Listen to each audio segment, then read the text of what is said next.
Hey everyone, welcome to my restoration project. In this video, you'll see me bullet journal and listen to me talk about the priesthood. Yeah, so as you can see, this project is called The Priesthood, Beginnings, Restoration, and what that means for us.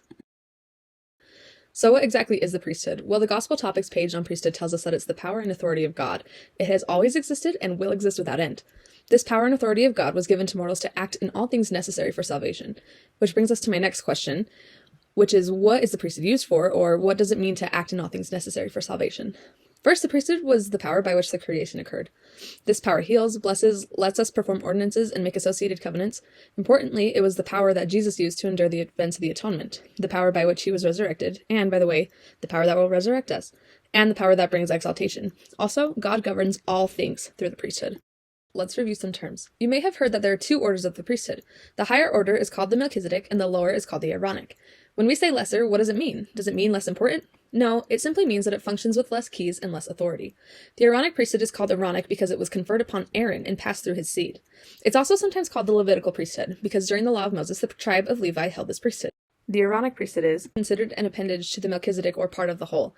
I like to think of this system like a body. Your whole entire body represents the Melchizedek priesthood, and maybe your arm represents the Aaronic. Your arm can still do a whole lot of cool things on its own, but the whole body can accomplish more. Those who hold the Aaronic priesthood have the authority to perform outward ordinances.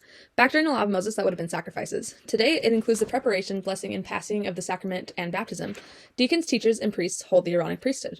The Melchizedek priesthood is called this after Melchizedek, the high priest, who lived around the same time as Abraham. The Book of Mormon also introduces this order as the holy priesthood after the order of the Son of God. It is said that it's called the Melchizedek priesthood in order to avoid frequent or vain repetitions of the name of the Lord.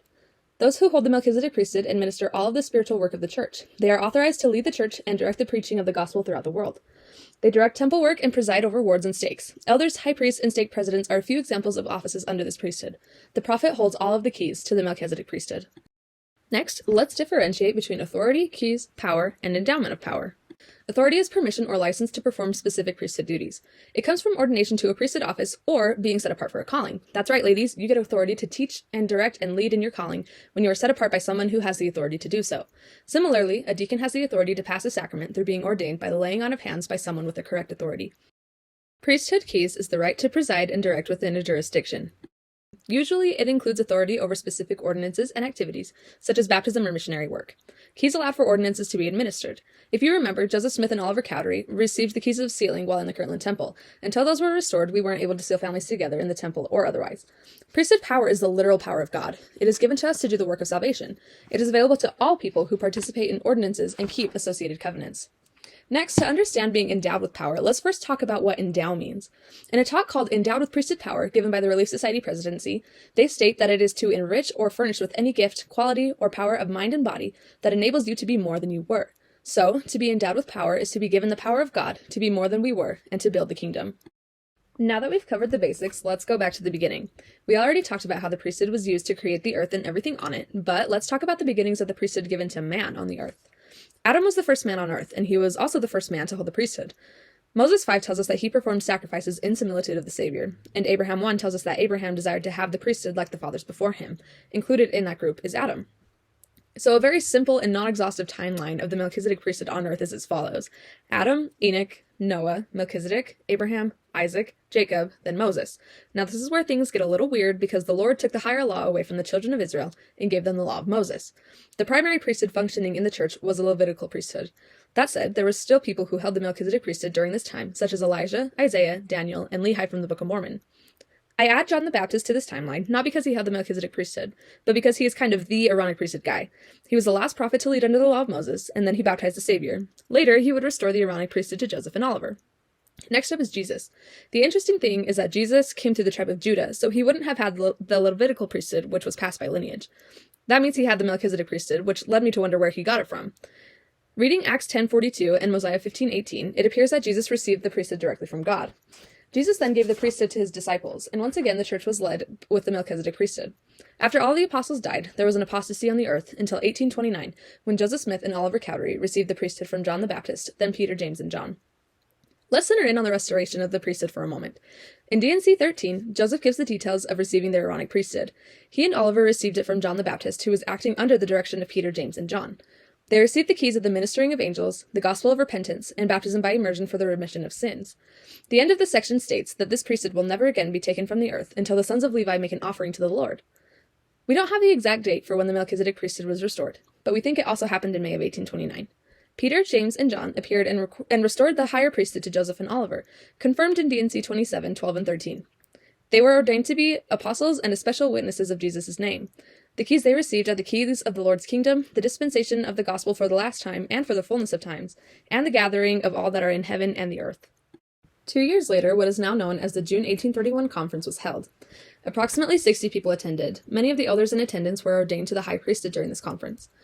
There is a Joseph Smith Papers page that states that this high priesthood is the same priesthood that is called the Holy Priesthood after the order of the Son of God, which we know as the Melchizedek priesthood. Joseph Smith taught that the high priesthood would give the ordained men power to seal up saints to eternal life, and the power to preach the gospel. After this, the priesthood continued to be restored. As you've already seen, it wasn't a one-time event. In April 1836, several heavenly beings appeared to Joseph Smith and Oliver Cowdery in the Kirtland Temple. Later in 1842, other angels appeared while Joseph was in Nauvoo. Each played a role in restoring more keys of the priesthood. In Kirtland, Jehovah appeared and accepted the Kirtland Temple as his house. I love that the Savior appeared to Joseph and Oliver, because Jesus is God's high priest, and all priesthood power and authority that we have been given comes from him.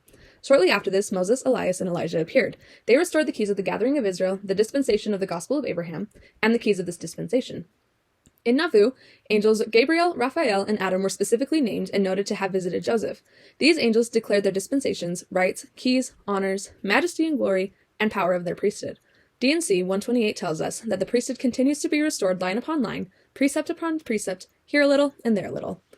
One aspect of the restoration of the priesthood that is difficult to grapple with is the policy that African American men were not allowed to hold the priesthood until 1978. While Joseph was prophet, there were black men who held the priesthood, but starting with Brigham Young, the official stance was that black people from Africa descended from Cain, and that their punishment was that they could not hold the priesthood. Scriptural evidence for this was speculative at best, and I cannot overstate enough that this is not doctrine or true in any way at all, period. Sadly, this became the common tradition in the church. For decades, prophets and apostles said, "The time is soon," but it wasn't until June of 1978 that the prophet Spencer W. Kimball and the 12 got the clear revelation that all worthy men were entitled to hold the priesthood. June 1978 was a joyful day for many members that should be celebrated, but it's also important to note that it's difficult to understand why the Lord allowed this policy. Perhaps we won't know the reason until after the coming of our Savior, but I would invite you to grapple with feelings of discomfort, frustration, and confusion. Talk to the Lord about these things. While lifting the policy was a joyous occasion, there was a long period of time when black members of the church were denied full blessings of the gospel, which was and is painful for many. So I would invite you to mourn with those who mourn over that. Let us unify by talking about and working through difficult subjects such as this together as saints and with the Lord. Now we're pretty much caught up to modern day use of the priesthood. Today the priesthood functions through many offices under either the Melchizedek or Aaronic priesthood. We already spent some time talking about the Aaronic and Melchizedek priesthoods, but to sum up, D&C 10799 puts the responsibility of priesthood holding men in this way. Wherefore, now let every man learn his duty, and to act in the office in which he is appointed, in all diligence. So how do we as saints today get access to God's power on earth? The answer is through ordinances and covenants. When we participate in an ordinance, there is a covenant that goes along with it. Making and keeping those covenants are what increase your access to God's power. Covenants are made during ordinances like baptism, the endowment, and temple sealing. I mentioned earlier that every person has access to priesthood power. It's easy to see where men belong with the priesthood. They hold the keys and authority and are ordained to offices of the priesthood. It's more difficult to see where women fit in. I grew up hearing a lot of talk about how motherhood is the equivalent to having priesthood power, which, while motherhood is an amazing and honorable calling, isn't the same as holding the priesthood. That kind of language also doesn't teach that women have access to and can use priesthood power in their homes and callings. There's been a recent shift in the way we understand how women participate in the priesthood. We said before that access to priesthood power comes through making covenants, but what does it mean as a woman to have priesthood power? Remember how we said that being endowed with power gives you the ability to be more than you were? Speaking specifically to women, Sister Sharon Eubank explains that making covenants brings the priesthood into our lives and magnifies our power in 3 ways. First, by knowledge, which is learning about God, his plan, and having ongoing revelation. Second, by community, which refers to those in your circle making the same covenants so you are not alone. And third, with priesthood power, we act in the Lord's name in our callings and assignments. This means that you have the credential to do the Lord's work. So, as a woman, I know that the power of the priesthood magnifies my study, my church community, and my callings, whether it be as Young Women's President, a missionary, or a mother in Zion. In the same talk, Sister Reina Alberto says, "Be assured that a single woman, or a woman whose husband does not hold a priesthood office, does not need to feel she is cut off from priesthood power and blessings." Okay, so both men and women have access to priesthood power. What responsibilities come with that? D&C 121, 34-46 tells us what it looks like to righteously exercise priesthood power. It says that priesthood power should be practiced with persuasion, which means communication, long-suffering, gentleness, meekness, love unfeigned, kindness, pure knowledge, and faithfulness. These verses also detail things we should not do, such as setting our heart on the things of the world, aspiring to the honors of men, covering our sins, gratifying our pride, and exercising control or unrighteous dominion. We have the responsibility to practice obtaining the first list of attributes mentioned. These verses remind us that many are called, but few are chosen. Priesthood is power, but it is not man's power. It is God's, and should be used to build his kingdom and bless the lives of his children. When the priesthood is used for righteous purposes, God blesses us, which, by the way, is so cool. Not only does he give us the magnificent power on the earth, the power that binds families and heals the sick and leads the church, but when we use it for righteous purposes, he blesses us even more. God is truly so good. Anyway, here's a non-inclusive list of blessings we have because of the priesthood. Baptism, which opens the gate to eternal life, the Holy Ghost, the endowment, patriarchal blessings, miracles, vicarious works for the dead, greater access to the atonement, missionary work, the resurrection, greater knowledge of the mysteries of God, being sealed to your spouse forever and ever, which is like the best. An article on the priesthood states, only through the sealing ordinances of the holy priesthood can male and female attain a fullness of the priesthood and exaltation together. I am so happy to know that this blessing exists. As a final note, I leave you with a quote from the Relief Society presidency. Priesthood power is spiritual power used for priesthood purposes. Or, in other words, God's power is spiritual power used for God's purposes. Through covenants, we are endowed with priesthood power, fit to bless God's children and build his kingdom. I testify that the priesthood is the connection to God that we need on this earth. It has blessed my life in big ways and small. I am so grateful to be living in this dispensation that has the restored keys and authority of the priesthood. May we strive to better understand our role in exercising priesthood power as we prepare for the Savior's coming.